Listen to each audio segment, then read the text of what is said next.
Dobrý deň, volám sa Roman Šabík a Dobrý deň, volám sa Roman Šabík a chcel by som vám ukázať perfektný, jednoduchý spôsob, ako minimalizovať údržbu po výsadbe rastlín.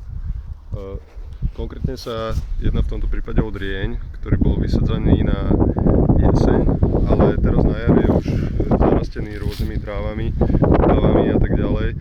To znamená, že pokiaľ by sme ich tam nechali a neurobili nič s tým, tak by nám odsávali vodu okolo rastliny, odsávali by nám živiny a tento drieň by rastol veľmi pomaly.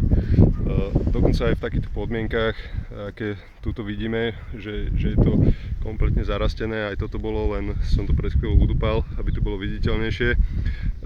Vieme v podstate urobiť kroky, ktorým odstraníme tieto rastliny a podporíme rast drieňu.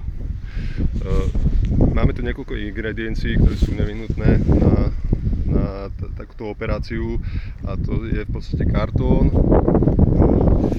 môže byť z rôznych odpadových obalových materiálov, prípadne dá sa kúpiť lepenka špeciálna v obchode na prikrývanie pre maliarov, murárov a podobne.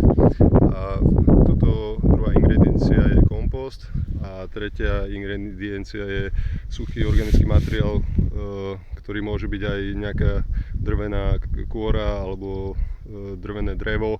Ja som konkrétne použil listy z kosťuhoja, ktoré zoschli na jeseň. Ja som ich teraz pozbieral a v podstate to chcem použiť na vrchnú vrstvu tohto mulčovania.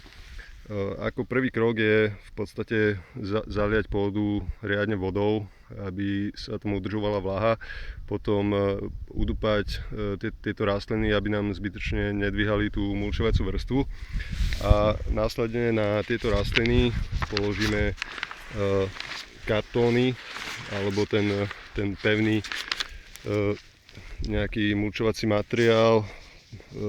Prípadne to môže byť aj rôzne textília, niekedy sa používajú plastové textílie, ale tie nie sú až tak vhodné, i keď v niektorých prípadoch môžu byť vhodnejšie. My sme teraz použili kartónový pokryv. V podstate takto to vyzerá. On zabezpečí to, že rastliny, ktoré sú pod týmto kartónom, uhynú a tie rastliny dodajú ešte živiny do pôdy pre túto rastlinu, teda drieň. Na kartón položíme kompost a tento kompost má za úlohu dodať živiny, aktivovať rozkladný proces. No tu už vidíme, že sa nám separuje kartón, a tento kompost nám dodá živiny po rozklade toho kartónu do pôdy. Kompostu kľudne môžete pridať aj viacej, ja som mal momentálne menej k dispozícii, môže tam byť aj 5 cm vrstva, netreba tým šetriť, môže byť aj 10 cm, videl som už aj polmetrové vrstvy, môže to byť aj maštálny hnoj, a v podstate na ten kompost, aby sa nám nevysušoval, položíme tu tento suchý organický materiál.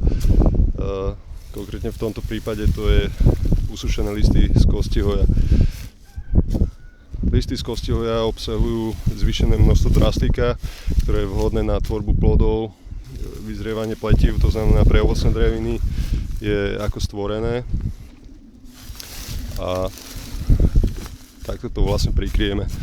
Výhodou celého tohto veľmi jednoduchého a rýchleho systému je to, že udržuje nám vlahu v pôde, zabraňuje rastu burín, ktoré sú pod tým mulčovacím materiálom, a podporuje rast koreňov tohto drieňa.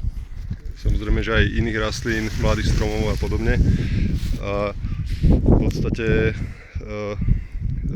takýto materiál samozrejme časom zarastie burinou, ale treba ho pravidelne obnovovať minimálne raz za pol roka, a tým v podstate zvýšime rast rastlín, v niektorých prípadoch až o 50%.